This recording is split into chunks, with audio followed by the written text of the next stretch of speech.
Hello, and welcome to episode 42 of Break the Cycle with me, your host, Joshua Smith. I hope everyone is having a wonderful Wednesday evening. I certainly am. This is my short week, so now that I'm back on my regular schedule, I don't have to work so much, and I really appreciate it. And some of that is due to you guys now supporting the show, so thank you so much for doing that. Let's start off with some sponsors. Of course, we have Lorenzotti.coffee for all your delicious Italian coffee needs delivered directly to your door. Bring the taste of Italy home. Use BTC at checkout for a 10% discount. And, of course, TopLobster.com, my homie, my friend, my partner on Break the Cycle. For all of your wonderful graphic needs, you can get this awesome, it didn't have to be this way, Ron Paul hoodie that I'm wearing today. Or we just released an exclusive Break the Cycle shirt that is actually me with that same saying, because if you have been following what is going on in the Libertarian Party over the last couple days, you will understand the shirt and why we put it out. Use BTC at checkout for a 10% discount. And AnthemPlanning.com, wonderful people, executive producers of the show. They will do all of your emergency and crisis planning needs. Please check them out. Wonderful, wonderful, wonderful. I am sure they can do a better job for your business than the government. Anyways, guys, we got an awesome show today. I'm super, super stoked for this one. He's one of my favorite Liberty dudes in the movement. He is the host of the Brian Nichols Show. He is the nicest guy, I believe, in the Liberty movement. His name is Brian Nichols. How you doing today, sir? I'm doing good. Josh Smith, thank you so much for that kind intro. And thank you for all you're doing, my man. You have been absolutely pumping out content left and right. You're getting like all the movers and shakers. And I dare say talking about all these top of mind issues that people really care about. Keep it up, man. You're killing it. I appreciate it, man. I appreciate it. You know, I talk a lot about this stuff, but I was afforded some luxuries from my work in the movement over the last 4 years. I got to meet a lot of really cool people, yourself included. I think you were one of the first podcasts that really, like one of the bigger podcasts that actually brought me on. I don't know if it was last cycle or cycle. It was probably 2017, 2018. Somewhere in there, yeah. It was a long time ago. So you were definitely one of the first big podcasts that I was like, wow, this guy wants me on a show. All right, that's going to be cool, you know. But I think, you know, as far as our time in the movement, I've got to watch you over the last 4 years. You've got to watch me over the last 4 years. But all of my watching you has been on your show. And I don't really know much about the man behind the show as far as your journey to the Liberty movement and how you became who you are today. So why don't you let my guests know what brought you here? Absolutely. Well, Josh, thank you for that. And I guess my Liberty story, like most, starts with me starting to ask some questions and the things I was seeing around me, realizing that the narratives that were set forth as just this is common sense stuff, all of a sudden you start to get more lived experiences and you start to interact with more people and you start to ask more questions. And as a sales guy, you know, for my day job now, I look back and it's kind of funny. I think that's inherently in every sales professional is this kind of inherent curiosity. And part of that was much like all the other Liberty folks out there, especially from the, I'd say the 2000s forward, it was 2008 hearing Ron Paul on a debate stage versus, and at this point in time, it was the likes of, you know, Rudy Giuliani, America's mayor, post 9/11, and standing strong on a very unpopular position, being that they came over here and attacked us on 9/11 because we've been over there. And I grew up in a GOP household, and hearing that, it was like, ooh, what? and it did make me say, that's interesting. I want to learn more. But at that point in time, I mean, I didn't really have that kind of desire, I guess, to dig. And that's kind of on me. But then fast forward to 2012, and after, you know, watching, I wasn't really super politically active in terms of like I was more in the party politics mentality. I was in the team mentality. I didn't really know much about the policy, about the principles. And then I discovered ironically enough, post 2012 was Rand Paul. And I was like, wait a minute, this guy sounds familiar. And then I put two and two together that this guy was the guy from 2008's Son. And I said, okay, maybe I should start to pay more attention to these Paul guys. So I started the inevitable rabbit hole digging and just YouTube video after YouTube video, leading me to learning about Milton Friedman, which led me to learning about Murray Rothbard and Mises and Hayek.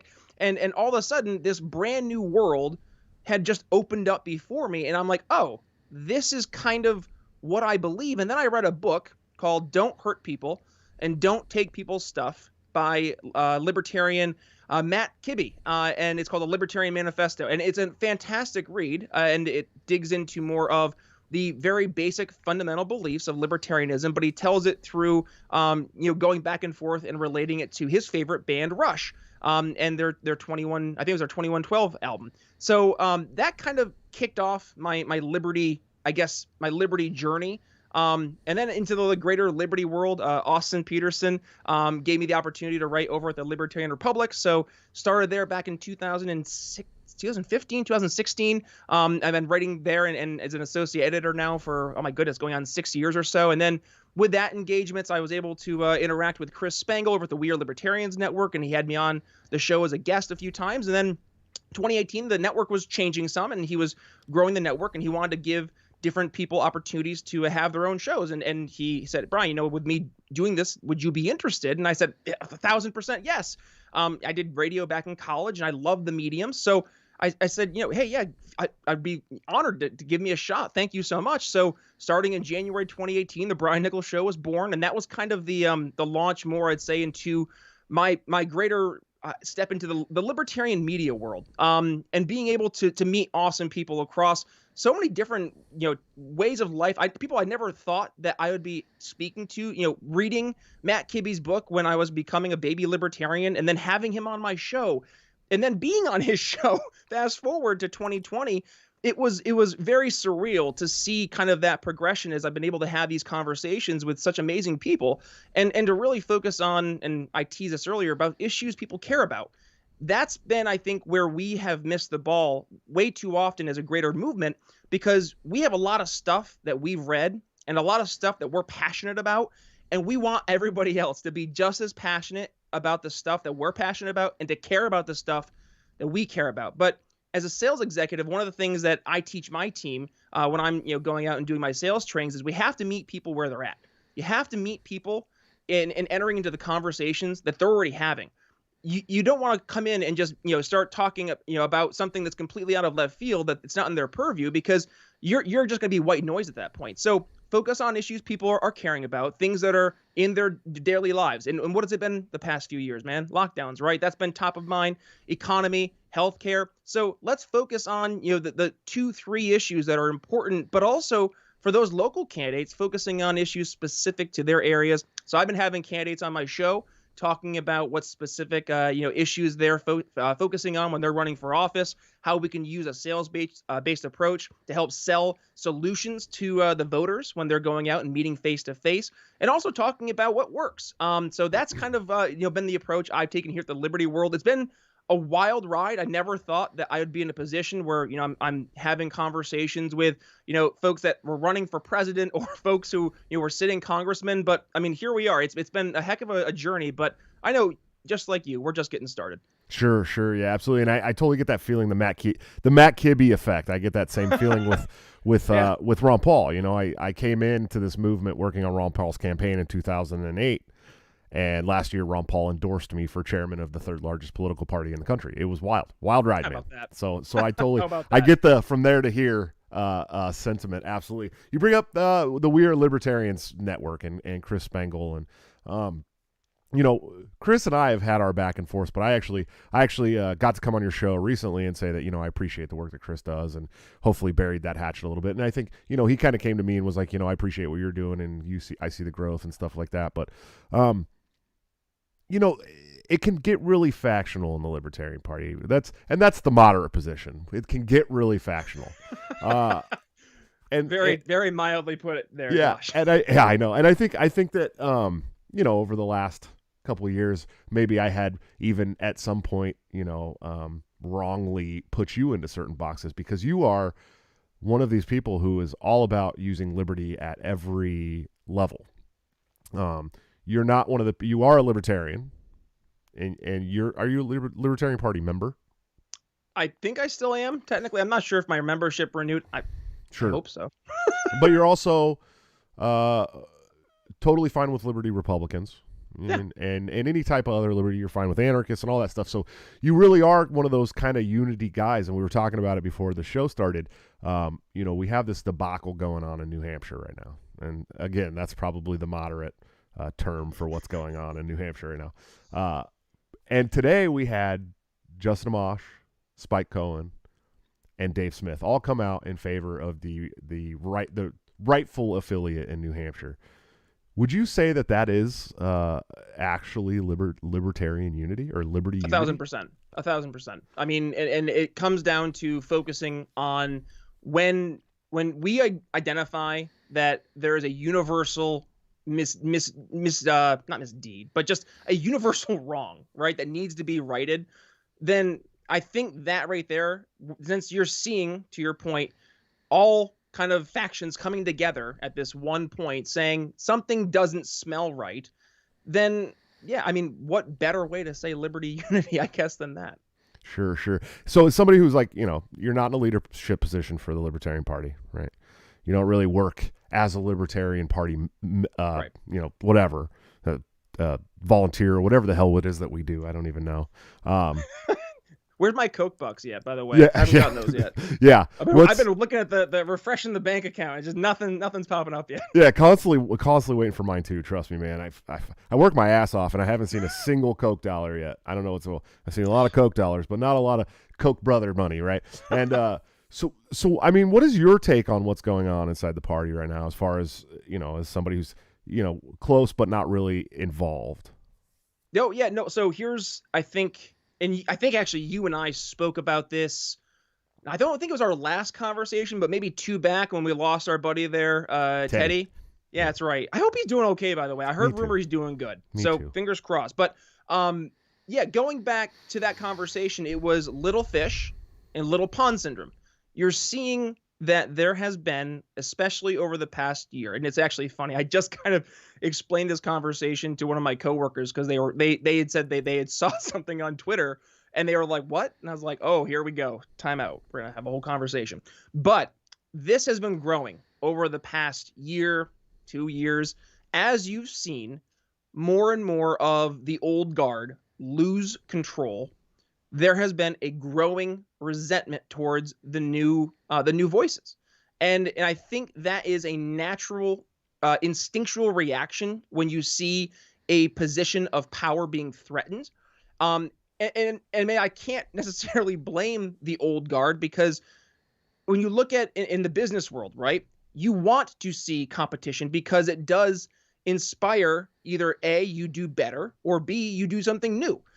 And in this case, there have been structures put in place that have actually incentivized the opposite. It's actually pushed us to foster this almost monopolistic control of old guard libertarians on their positions of power. And I think it means something to them. And I don't want to be condescending, but we see a lot of libertarians who have put so much stake into, I am my county's secretary LP chair.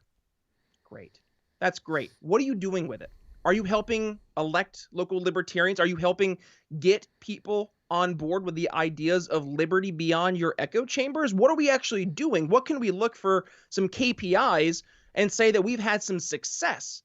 And that's where I've seen, and I came into the movement asking these questions, and quite frankly, Josh, not getting any good answers.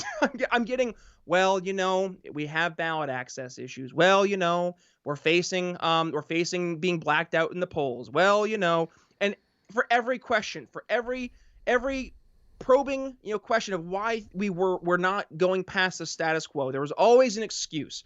And I got to the point, I'm tired of excuses. People want to win, and they want to feel that they have a chance to take their ideas and move them beyond this kind of thought experiment, right? We can have 10, 11,000 conversations in our group chats about how we can make Libertopia work. There comes a point, though, where we have to stop being like our Marxist friends and just living in an imaginary world and actually put rubber to road and start making things happen. And that requires us to actually get out of our own way sometimes and to get uncomfortable. And that means meeting people who are not libertarians and actually, number one, meeting where they're at and helping find problems in their surrounding areas that we can address with libertarian solutions and show them that we're not just the people who are going to talk a big game online, but rather can actually go ahead and solve real problems right now. And I think as we've seen a growing majority of the party starting to embrace more of this mentality of getting things done instead of just holding back and having our party positions and embracing this idea of libertarian purity based on the confines of a few people's decision making. I don't think that that's really a libertarian approach to anything. And we're seeing that kind of manifest really in New Hampshire, Josh. You're seeing a dying breath of the old establishment way of doing things. And I'm personal friends with Joe. And I'm not trying to go after Joe here, but like when you look at what happened in New Hampshire, you can't help but just shake your head and say you see unforced error after unforced error. And in a situation where it would have been smart to just sit back and let New Hampshire deal with New Hampshire, which to my understanding, it was being taken care of. We were seeing a change in the way that the conversations were going to be taking place through social media. So it was already changing. And then to see just a unilateral decision like that from an executive member, and then to have it just basically agreed to and without question signed off by the Libertarian Party chair. I mean, yeah, that's a red flag. You can't just do that. So I say all that because it's been tough. And, to see Justin, to see Spike, and to see Dave come out and with their statements as strongly as they did, I think, yeah, to your point earlier, that speaks to it's time that we stop focusing on the old arguments, the old ways of doing things, the status quo. There's bigger fish to fry, right? We do have kids who are being killed by bombs still. We do have real problems that are impacting real people right now that libertarian solutions can help solve.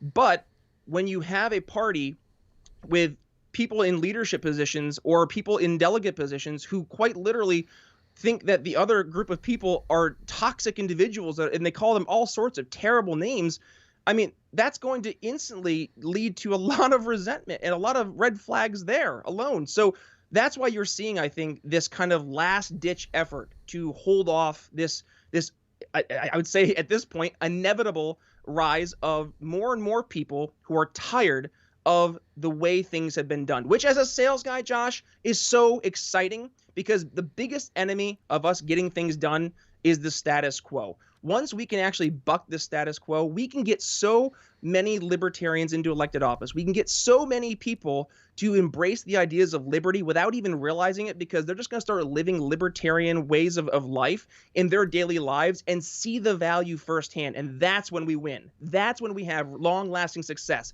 It's not getting them to say, oh, you know what? I like this book from Murray Rothbard. That'd be great. But I mean, how many people are we actually going to get to do that, right? But how many people can we get to win on the ideas of school choice? How many people can we get to win on the ideas of not maybe reducing taxes, eliminating certain taxes, right? Let's start there. Let's have that conversation.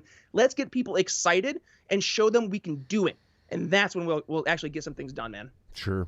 I agree. Absolutely. So you talk a little bit about being a salesman, and I when I was doing the marketing for this show, we'll say when I was announcing the show on other past shows, I said that you're a marketing liberty kind of guy. I mean, that's who you are. That's you put a big emphasis on that on your show.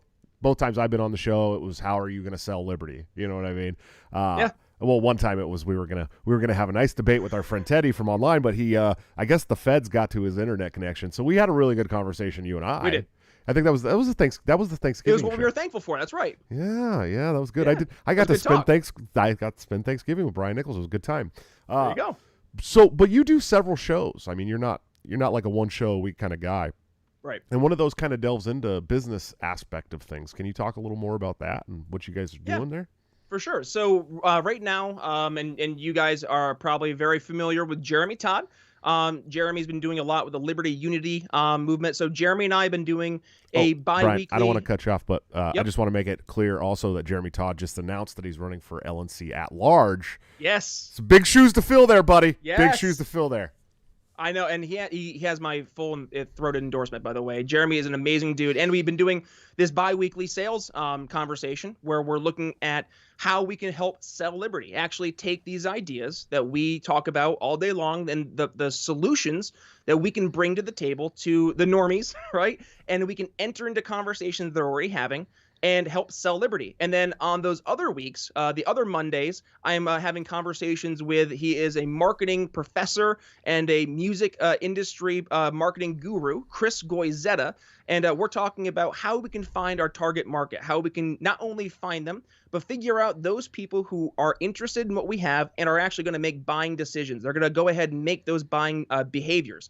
So figuring out who they are, how to get top of mind, how to stay top of mind, and then how we can get sales and marketing to merge together and become BFFs, because they quite literally go hand in hand. You need to have a great marketing funnel in order to have a great sales funnel. But in order to help support your marketing funnel financially, you got to have a great sales funnel in order to support that. So they go hand in hand. And that's why for my Patreon subscribers, we're going to be doing a conversation between the three of us where we're talking about the value of adding sales and marketing in certain perspectives. So we've been taking certain issues, certain topics, how to overcome objections, focusing on top of mind issues.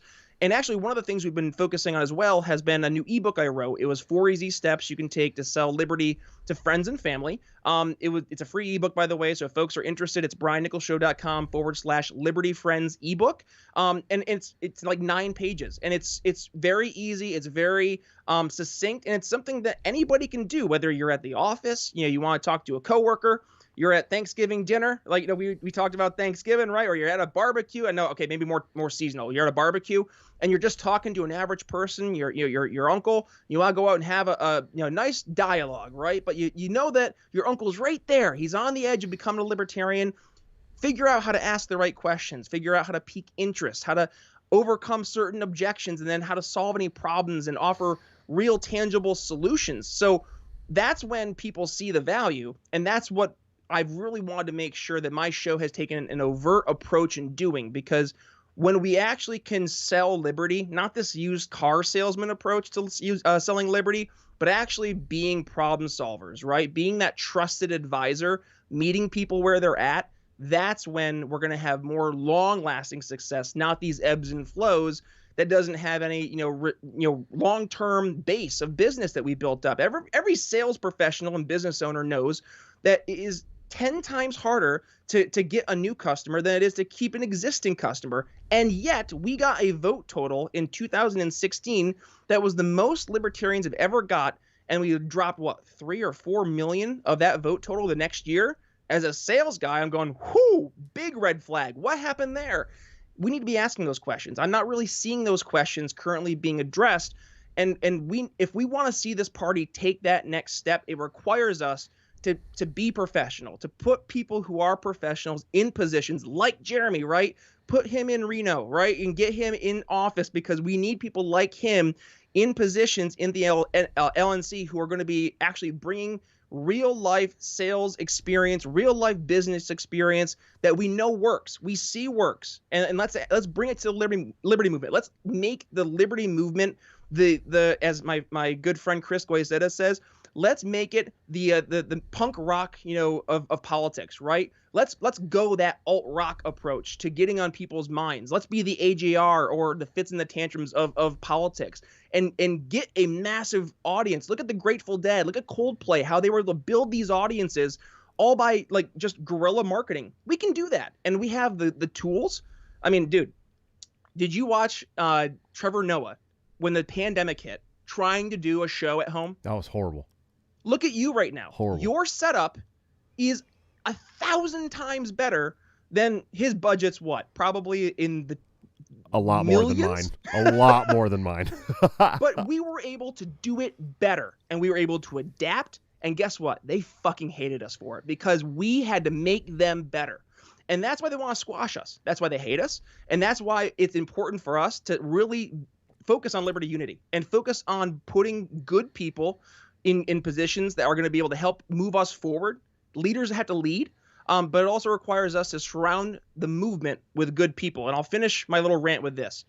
Good people bring out the good in people. I have been humbled to have an amazing team that I have been working with at the Brian Nichols Show behind the scenes, and they make me better. They help me improve my show, improve the quality that I'm able to promote, the value I'm able to give to my audience. So think about that when we're trying to bring people into the movement too. Focus on good, normal people that you see around you in your average everyday life that you can just go talk to. Talk to a normal person, because at the end of the day, it's the normal people who are empathetic and understanding and open to that message of liberty. Sure, absolutely. I caught that used car salesman joke, by the way. Other people may not have, but I did. You like that? I did. You I liked that. That was good. That was almost as subtle as my public comment last night on the LNC call, when I was like, I didn't write anything out like all the stellar speakers before me, but I caught that one. I know you did. Only very few people caught my dig at the guy before me that was like scripted out and yelling and screaming about me, and I'm going, what the hell? What's this guy? I don't even know who this guy is. I don't even know who you are, man. But people are mad, dude. Oh, they're so mad, and it's so emotional, and it's like, I wish everyone could step back and understand what the LNC is going through. Like we were asked, basically to disaffiliate the rightful affiliate of a state party. Like, you guys they don't understand that that's what we're being asked to do, and we can't. Like we can't just step out of that now. You know what I mean? I can't help but shake my head, because it's just like you saying it as plainly as you are. Yeah, like, come on, what are we doing? Yeah, like I can't. People are like, oh, we need an independent investigation. It's out of the purview of the Libertarian National Committee. It's like, you don't understand. Our chair already got involved, and we have another chair who's gone rogue that's asking us personally to disaffiliate an affiliate that was the rightful affiliate since the inception of their affiliate. And it's like, I don't understand how people don't see that and understand it. But anyways, you were the voice, man. I mean, you were the voice for the longest time. Brian Nichols Show was the voice. I was actually really it was kind of cool to see pictures of you recently where I got to find out that you're actually a bigger man than I am, which is which is not something that I'm used to. I'm a big guy. For people that don't know, I'm like 6'2.5", 230 to 240 pounds, depending on what week it is. Brian Nichols is taller than me and bigger than me, so I was surprised. But you have recently decided to start doing video shows, man. What was it that led you to that? At the end of the day, I'm already doing the face-to-face conversations with all these people when I'm going out and having the conversations for the show. And Chris Goizetta, when I had him on the show as a guest, we finished up the show, and I'm like, hey, do you want to do something for the show, like to help me market? And he's like, absolutely. So we have a call, and we're going through the call, and he's like, so video. I was like, so video. And he goes, why aren't you doing it yet? And I was like, I don't really have a studio. Like I'm in Philadelphia. I'm in an apartment. Like I'm in a row home in Philadelphia. Like, how? He's like, well, I mean, you're already recording, and honestly, at the end of the day, like, just having the video content, it will just add more to the show, because there's people out there who they like video more than they like audio. And I was like, well, I guess that's a good point. So I ended up, I invested in a camera, some lighting from Amazon, and made my office look decent.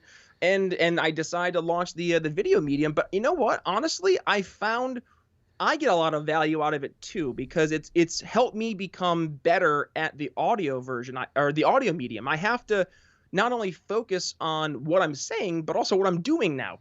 And it's something that it's made me have to be, I guess, more with my interviews, which has helped make me more focused. And I actually find I'm hearing a lot of things that maybe I wasn't necessarily hearing before. Maybe I was hearing, I just wasn't processing when I was hearing certain topics or certain conversations where we were going in areas that we could possibly bring it. And now I'm more engrossed in the conversations than I was before. So it's been a win-win, man. I've really enjoyed it. Yeah, absolutely. I don't think I could do so. Like, when I was doing the audio only podcast in the beginning, I did like 4 episodes. Yeah, it was just me, and it was a lot, and it was very scripted. I mean, I scripted the whole thing out, and it was easy because I didn't have to focus on anybody else. If I had just done audio, like there's no, you know what I mean? Like I'm such a social person that I'd be like talking to like a screen and just like, wouldn't have a shirt on or any of that. And that's another positive. You have to wear a shirt, Ryan, when you do your interviews. I'm sorry. It's unfortunate. It's unfortunate, man. Well, when I saw Spike too, I gotta say, I was a lot bigger than I think he thought I was going to be too. Because I gave him a big bear hug and he made him disappear for like 5 seconds. I'm 6'5". He's a little guy. Yeah, he's a little guy. He's a small guy. He loves. Listen, if you want to make you can do one trick to make the vice presidential candidate from 2020 of the Libertarian National Party love you more than anything. Bring him a package of smoked salmon. That's all you got to do. There you go. If you got some cream cheese and some bagels too, he's gonna love that. He's a very little Jewish man who loves his smoked salmon so much. You cannot believe how much he loves his smoked salmon. Every single time I saw Spike at a convention around the country, someone was bringing him a package of smoked salmon from like Whole Foods or something. He's like, "Yes, I love running for vice president." But I'll tell you, I only supported him because he said we were gonna all have free cheesy bread. Well, as long as it was gluten-free, because I have celiac disease, and that sucks. Because I miss cheesy bread, and I'd be really mad at you guys. My fiance has celiac, is really, really bad as well. I'm surprised that you're able to keep that size, man. It's early morning. I'm wiping my eyes. I'm like exhausted because I'm up at 5 a.m. To work out. Sure. And then I have to eat a lot, but not a lot, I guess. I eat 2 meals a day. I eat a big lunch and a big dinner, and I'll have a little bit of a snack between the two. But I pretty much am doing an intermittent fast of some sorts, I guess. Yeah, I don't know how I do it. I just do. It's weird. Yeah,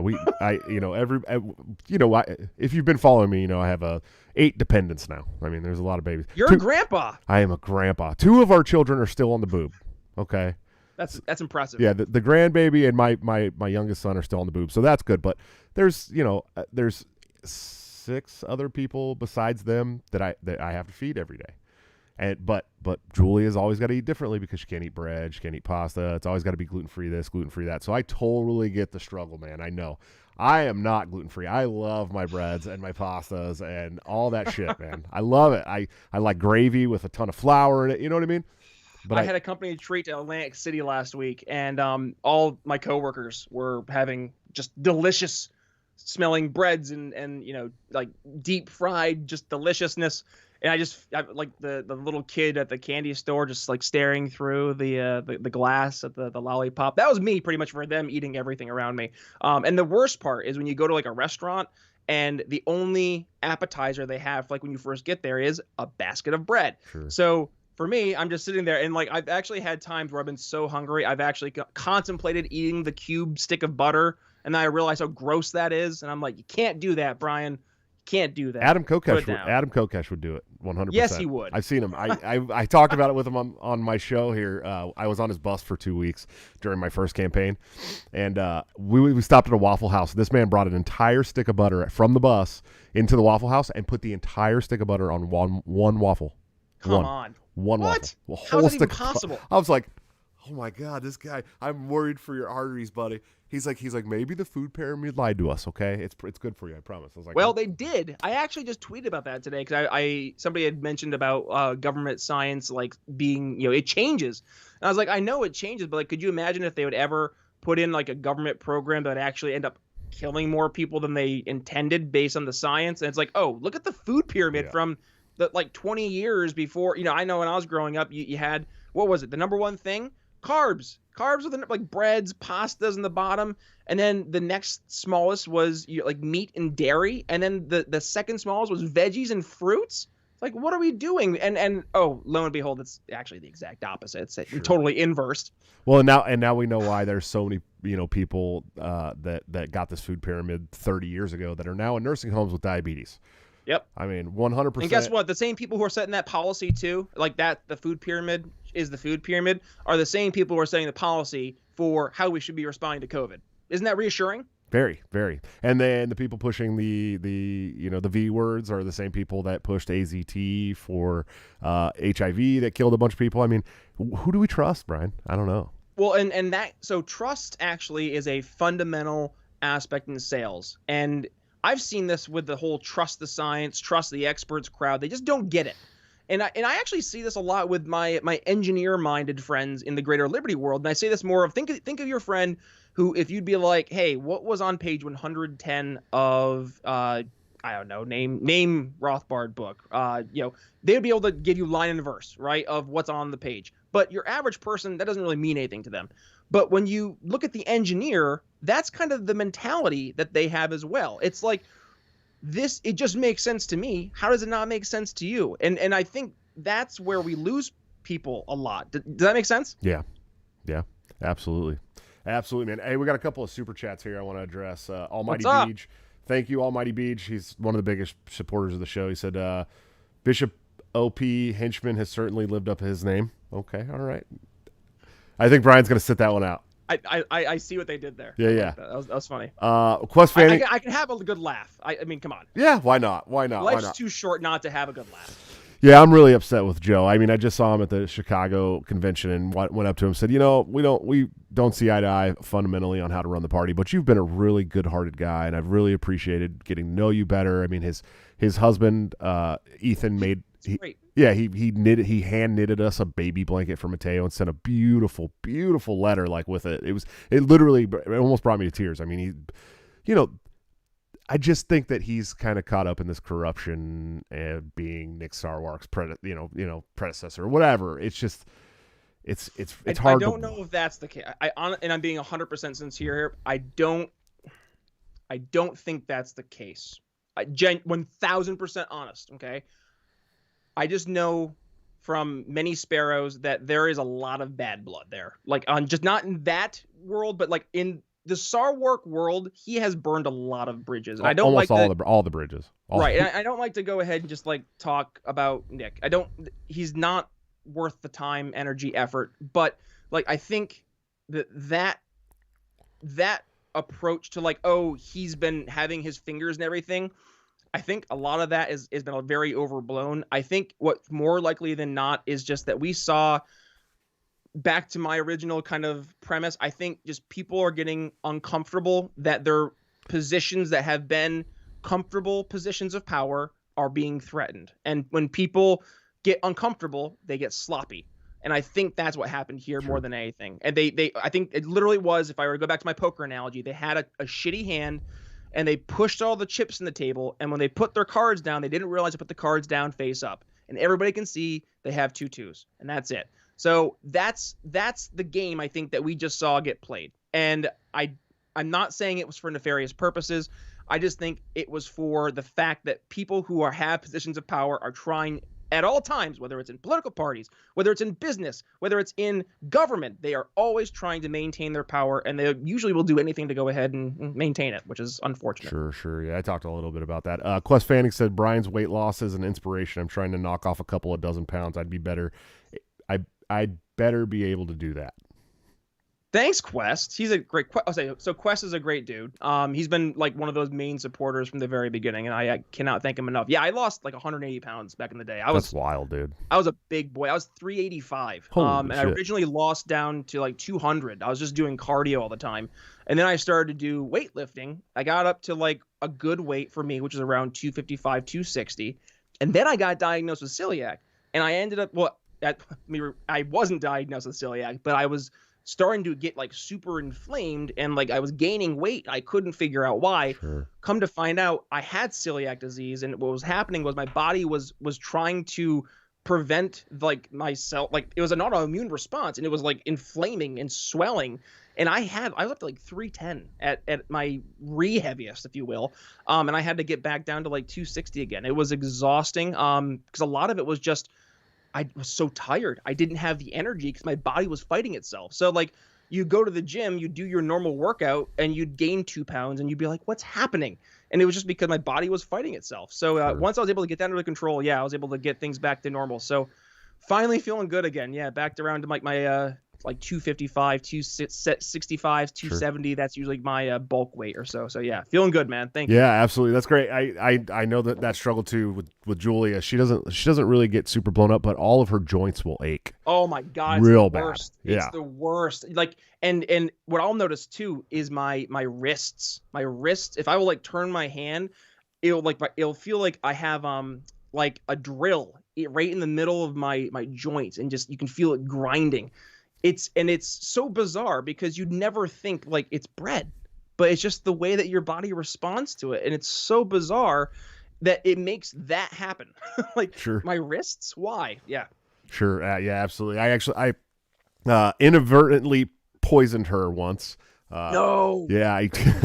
So like, you go to the frozen bread aisle where all the gluten-free bread is, and I'm like, all right. You got Ezekiel bread, didn't you? I grabbed the Ezekiel and I was That's what like, happens. it was like sprouted wheat or something. And I Yep. was like, yeah, That's cool. exactly- Perfect. Gluten-free. I made her some toast cause she likes to eat toast, but she has to have gluten-free toast. And I made her some toast and she grubbed it down. She goes, that kind of tasted like real toast. Meh, I'll survive. And the next day she's like in bed, like joints hurting, knees hurting. I'm like, oh my God, I killed my fiance on accident. Yeah.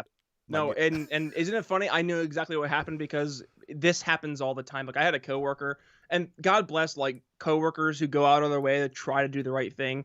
She's like, Brian, I made a special beef. We had a Christmas like potluck. This is right before COVID. I made a special beef dish for you, and I made sure it doesn't have gluten. And as she's saying this, she had just opened a jar of gravy, and she's pouring the gravy in, and I can see in the side of it like the ingredient label, and like one of the middle ones I could just see was enriched wheat flour, and I'm just like, it was a thoughtful gesture. Yeah, I think that's the thing that Julie probably misses the most is gravy. She's like, I want gravy so bad. I'm like, yeah, I'm sorry, Real pizza crust was my big one. That was like a really good pizza or really good sub. Like, yeah, that's the thing. I can't understand. You literally live in like the land of the best sandwiches in the world. And I can't have any of them. That's rough. I can't have any of them. That's rough.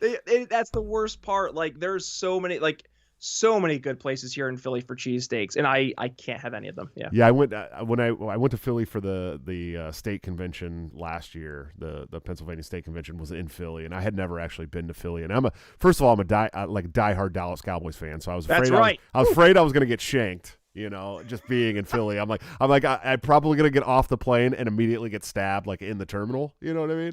Oh no, they're not that. You have to go to the link, then you'll get stabbed. Yeah, sure. Well, it's funny because like I went to DC last year too, which we hate the Redskins, right? And so I showed up to DC with my Cowboys hat on, and no one said a word to me, but I didn't wear any Cowboys gear to Philly, dude. I was like, this is just not a good idea.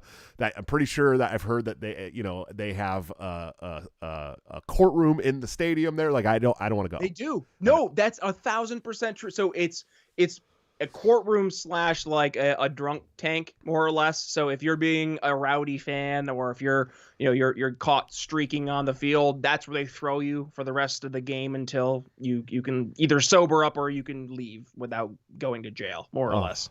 Oh, Philly, God bless you. I did have a good Philly's time a there. special town. I did have a good time there, and I got to go to like God, what was the name of the place that we had this steak? So my buddy Jeff Douglas from the Mises Caucus, he's like the big coordinator. He lives in Philly, and he's like, oh, dude, I'm gonna take you to get I call him Philly. Like I'm like, hey, what's up, cheesesteak? Like that's what I call him. And he's like, I'm gonna take you to get a good Philly, and blah blah blah. He took me to this place. Oh God, King of Philly or Prince of Philly or oh my God. Oh, is it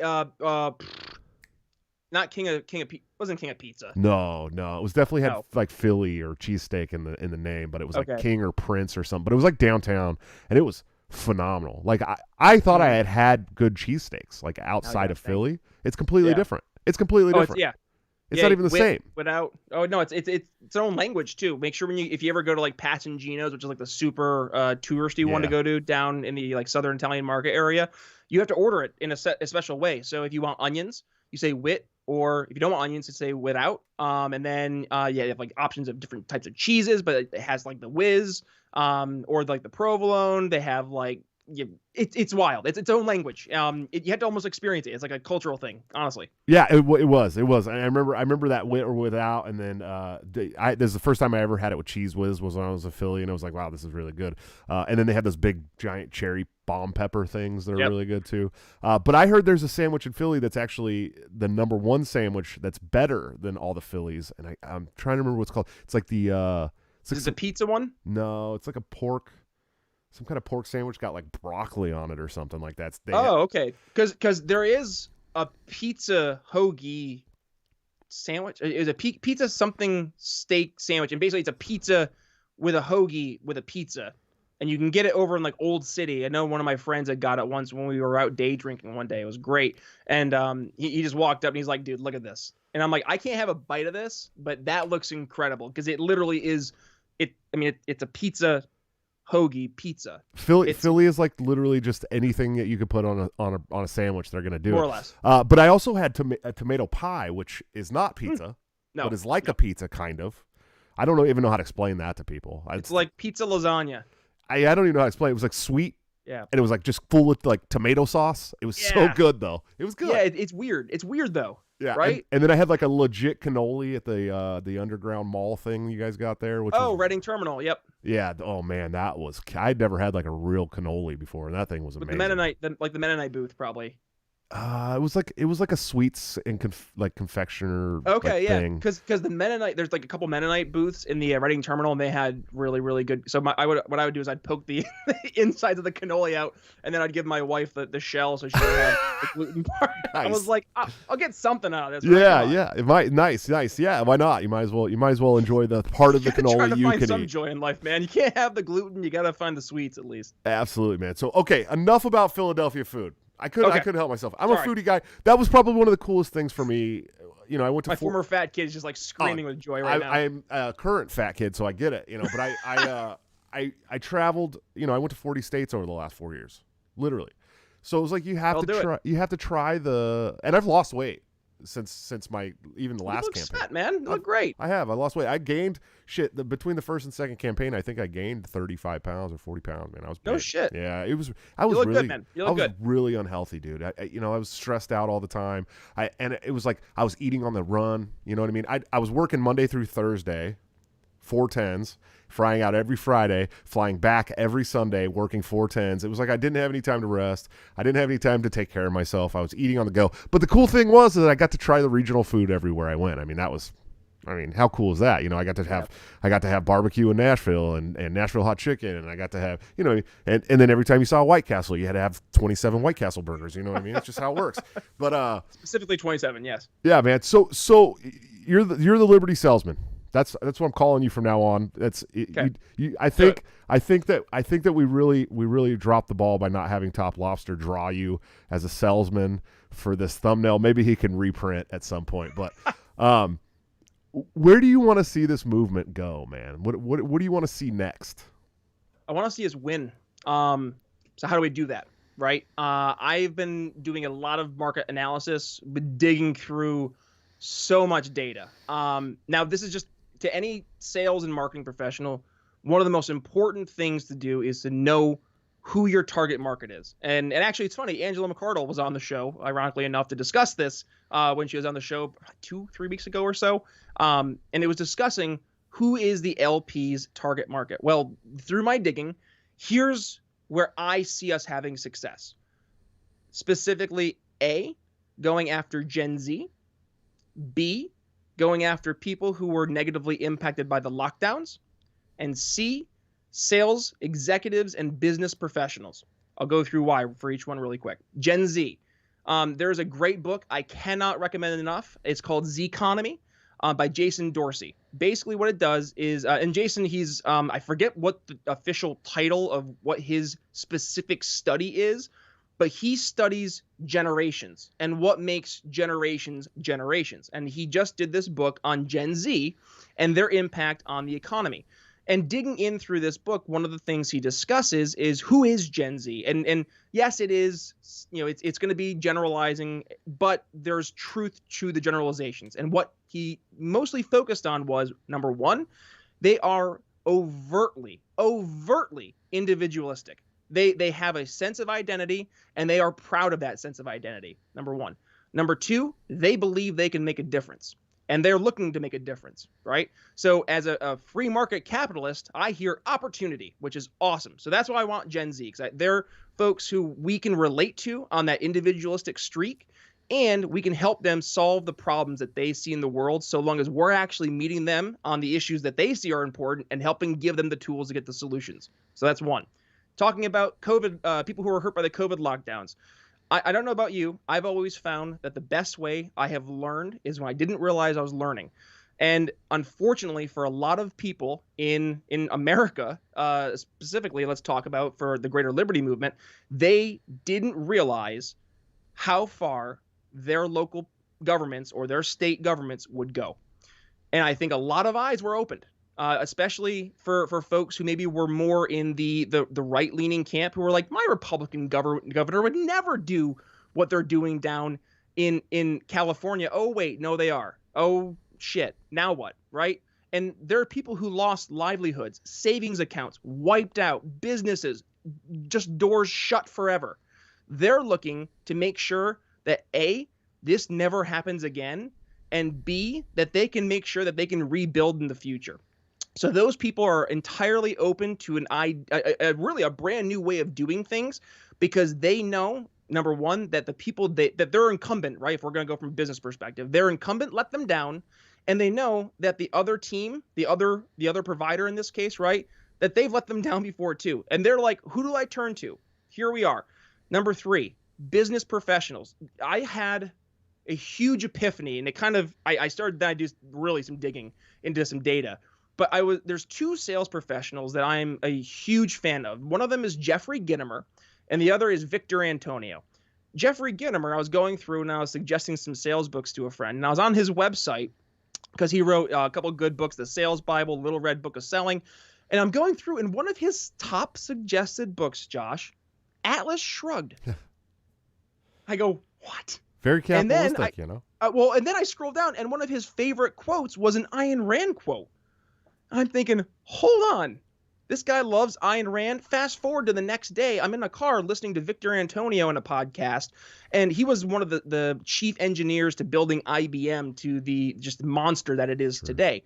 And he was all of a sudden talking about Ayn Rand on his podcast that he was on, and about being overtly pro-capitalist. And I'm like, what is happening? This is a sign, like something like tea leaves. I get it. Like, yes, this is definitely an audience that we should be talking to, not just because they are overtly in the mindset of, they get it. They understand how incentive structures work. They understand how, not hurting people and not taking people's stuff is the right way to live. But I'm starting to realize that a lot of them are already on board with the philosophy, with the mentality. It's just a matter of now activating them, getting them to mobilize and to look at us as a viable option. Because at the end of the day, people want to support winners, and they want to know that their vote isn't going to be wasted. I know we hear the whole wasted vote argument, but here's the reality.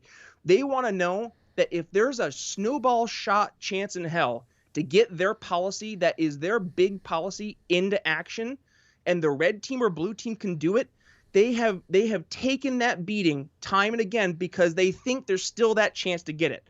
Now is on us to actually start showing we can do it. And that starts by winning elections we can actually win. Local elections. That's what we're going to be focusing on actually for the show too, with Chris and Jeremy, is focusing on those local elections, and we're going to be focusing on how we can help win those elections, becoming top of mind in your specific community. So that's one thing we're going to be focusing on. But then when you can start to solve the problems in your immediate community, then you become the trusted advisor and the ideas stick.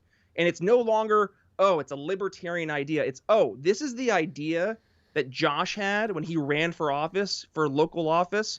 He got into action, and it made my life better. That's when we win. Sure, absolutely, man. That's all great stuff. I definitely am on the same page with you, especially with the last thing.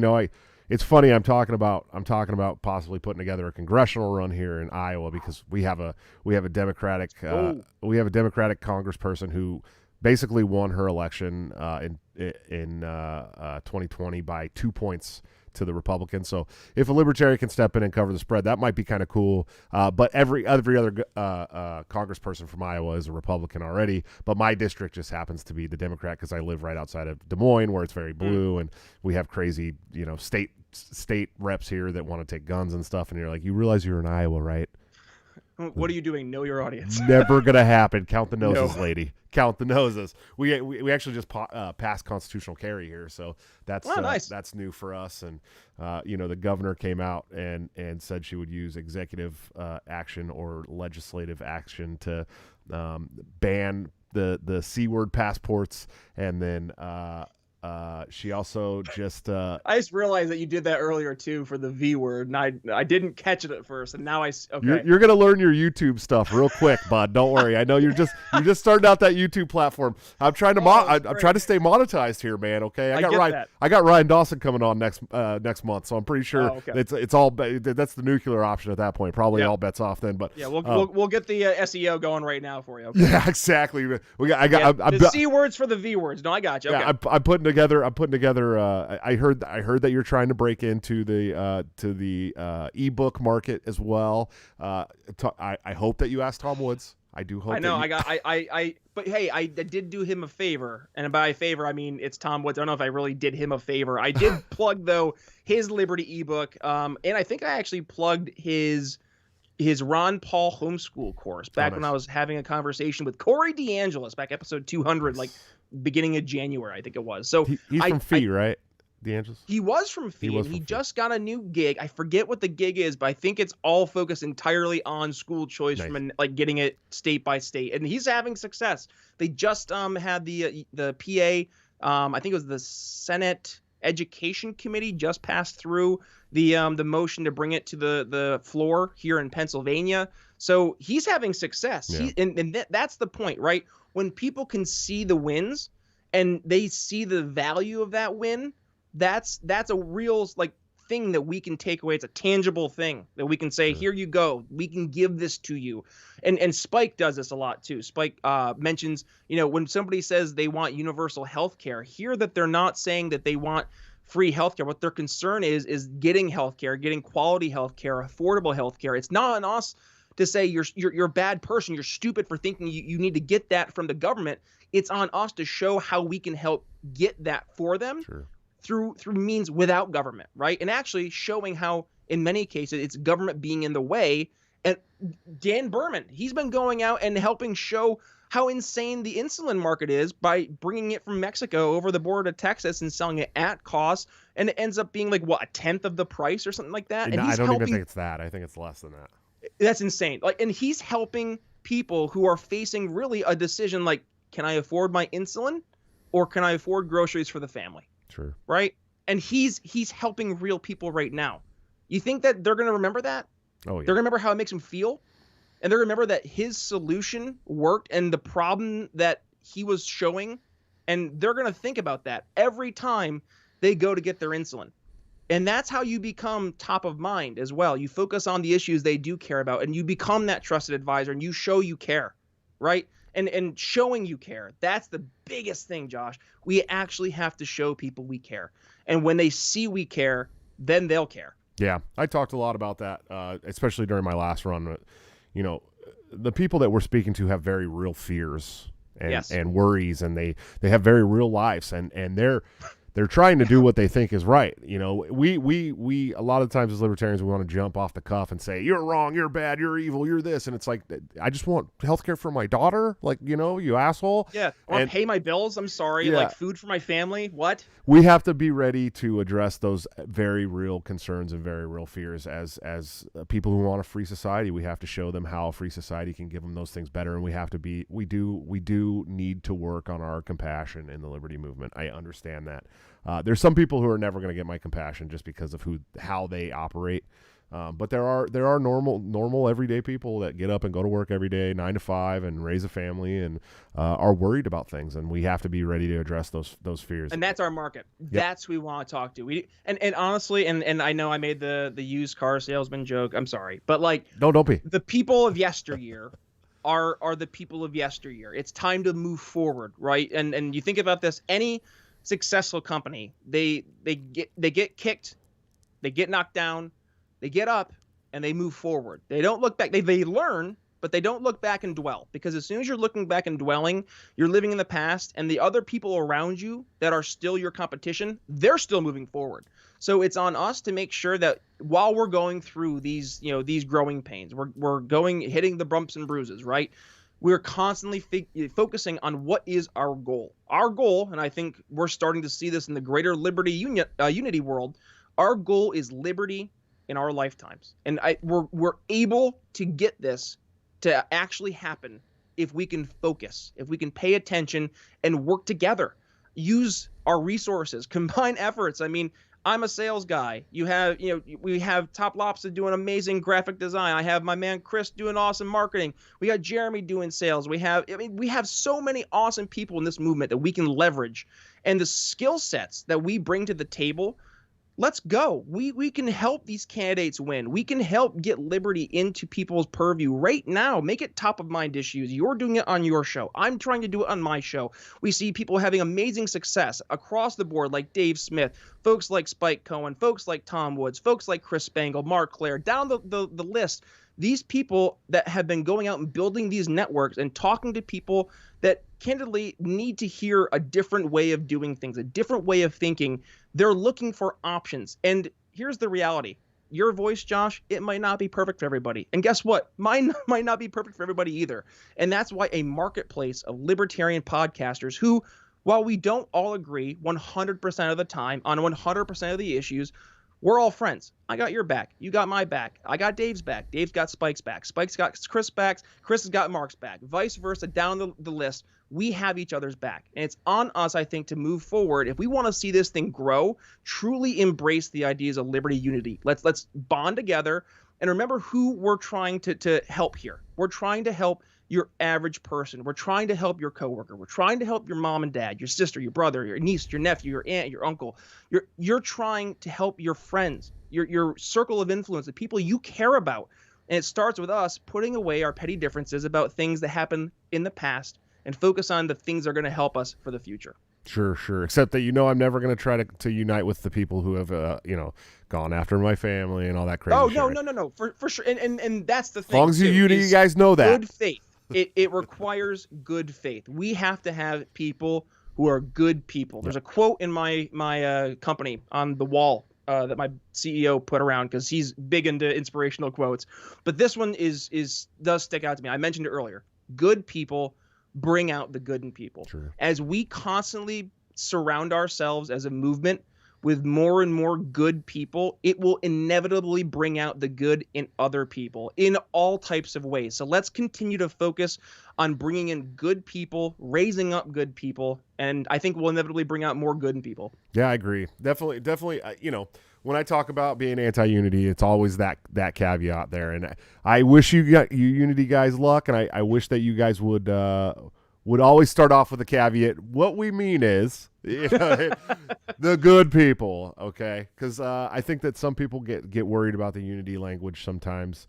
Just as people get worried about the Mises Caucus takeover language, when in actuality what they're saying is we're bringing reinforcements to help drive the bus, not that we're going to come and kick you all out and purge you and stuff like that. And then when the unity people are talking about, they're not saying you have to unify with people who are shitty people. You're unifying with the good people who need help and maybe have one or two differences of opinion.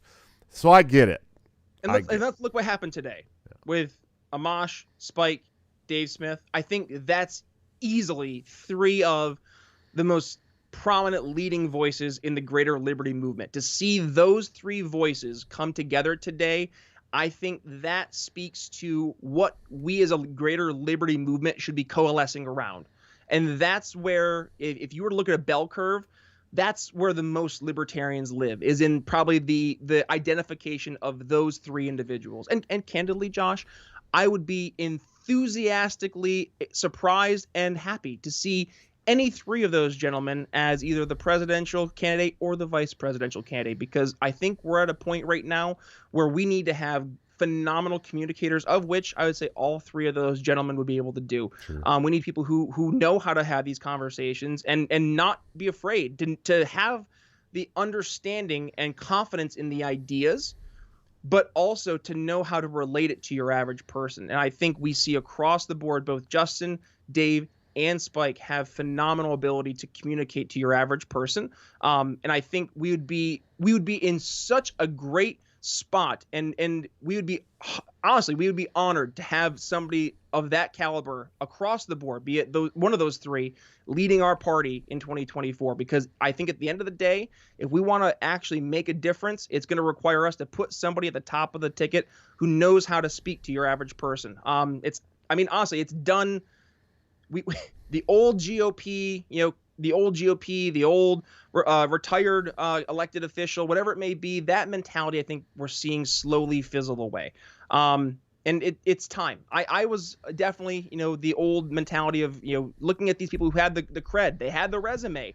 We can build a resume now. We have the means. Let's stop making the excuse. And I accepted and embraced that excuse for far too long.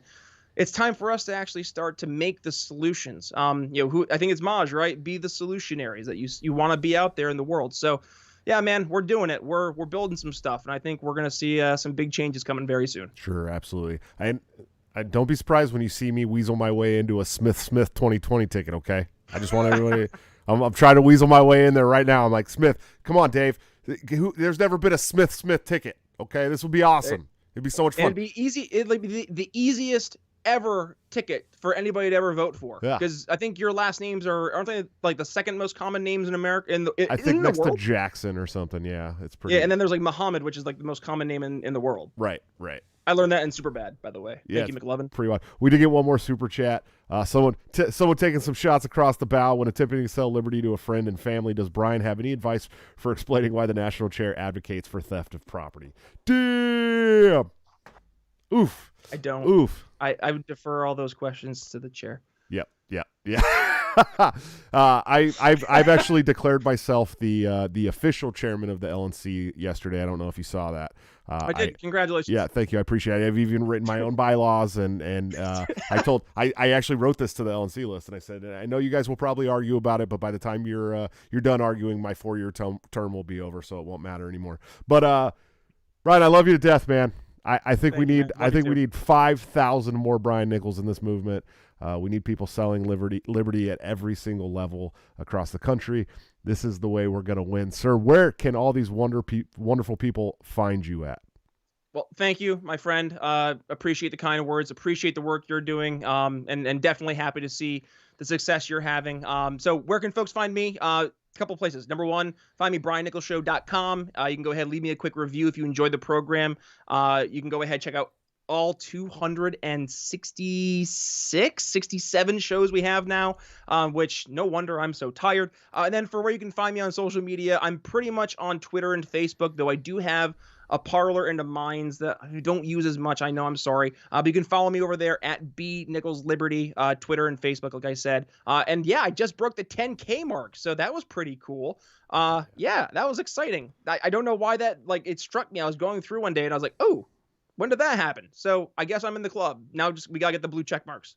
No. Does that make us real people? I don't even want my blue check mark. I'm at war with the blue check marks. There's very few blue check marks that are great. Like, people like Michael Malice. I love Michael Malice. I'm sure he watches every one of my shows. So if you're watching right now, Michael, I love you. But no, I just got Dear Reader too. Where is it? I think, it's downstairs in my bag. Yeah, I bring it to the office and I read it on my lunch break. Nice. Halfway through. Not Dear Reader. I'm sorry. The Anarchist Handbook. Anarchist Handbook. Yeah, I read Dear Reader last year. Not to be confused with the cookbook that I think's banned in 7 states. Yeah. Not the cookbook. Well, shoot, man. I appreciate you coming on. I look forward to having you back on in the future. I hope for nothing but success for you. You guys, go follow this man on YouTube. He's doing a wonderful show. He's no longer just the voice. He's also the face now. Brian Nichols, thank you again, sir. Thanks, brother. All right, guys, another awesome episode of Break the Cycle in the books. Man, I love that guy. Go follow Brian. Listen to what he has to say. It's very important. It's a different side than we're used to. I know a lot of my faction in the party can sometimes be pretty edgelordy and extremely bold, and I think that's got its usefulness. Brian's selling another way. He's selling the compassionate way, the meeting people where they are way, and it's something that's needed for a lot of normies that people like us, are never going to reach. So definitely check him out. Listen to what he has to say, and let's make some liberties win. But anyways, Make sure you guys check out my sponsors, Lorenzotti.coffee, for all your delicious Italian coffee needs delivered directly to your door. TopLobster.com, the man with the graphic plan, my partner on the show, Break the Cycle. We're going to get this wonderful, it didn't have to be this way, Ron Paul hoodie. And also, guys, where is it? Is it this side? Have you guys seen this? I've been showing this in like every episode. We have custom Break the Cycle pillows. You can bring a piece of the CouchStreams home to your house. What I want you guys to do is go and order this pillow. I want you to order this pillow and take a picture with it and send it in to Break the Cycle. I will feature a new pillow member on every single episode if you guys do that. Use BTC at checkout for a 10% discount. And, of course, anthemplanning.com, executive producers of the show, wonderful people. Check them out for all of your emergency and crisis planning needs. Coming up on the show, do I have it in here? I do. Friday, I'm going to have my buddy Josh Cybulski from the Great White North on. He wrote a great book called Second Story Work that I have been reading at work. It's pretty awesome, man. It's actually really well done, and I'm very excited to have a talk with him about that. Like I said, I'm sure we're going to be talking about hockey because he's from Canada, and I don't know what else they do up there. Hockey and beer, I think. It's going to be awesome. Guys, check out the Patreon. Help support the show, man. I'm doing 5 shows a week next month. It's going to be insane. I got great people like Ryan Dawson, Tom Woods, Jeff Deist. It's gonna be very wild. So please help support the show. Let me make this bigger than it is. Check out patreon.com/breakthecyclejs. If you hate Patreon, I understand. You can check out subscribestar.com/breakthecycle, or you can now join right here as a member of the YouTube channel. Since it's monetized, just hit that join link at the bottom. You will get awesome Top Lobster badges, customly made for people depending on how long they've been members of the page. And coming soon, there'll be some Top Lobster custom emojis that you can use in the chat. So for all you guys who are constantly doing these fire chats, these live chats for all these shows, be a part of that. It's going to be awesome. But anyways, I will see you guys on Friday for the show with Josh Cybulski. I look forward to it. But until then, don't forget to break the cycle.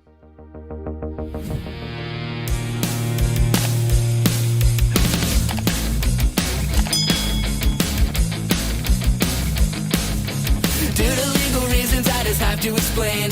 The lyrics of my last song may seem to contain a violent call to action in the verse and refrain, but I just meant it in Minecraft. The helicopter part was in reference to GTA 5 and the things you do. So any violence you commit, I am not an excuse, because I just meant it in Minecraft. Wood chipper is my friend and he's constantly cold. Accusations of incitement getting totally old. Make your own choices, yeah, you have control, because I just meant it in Minecraft. Obviously I would never advocate force, unless there's due process and a trial, of course. And if you're convicted, we will make you a corpse in Minecraft, just in Minecraft. You're nothing, I mean, you know it. No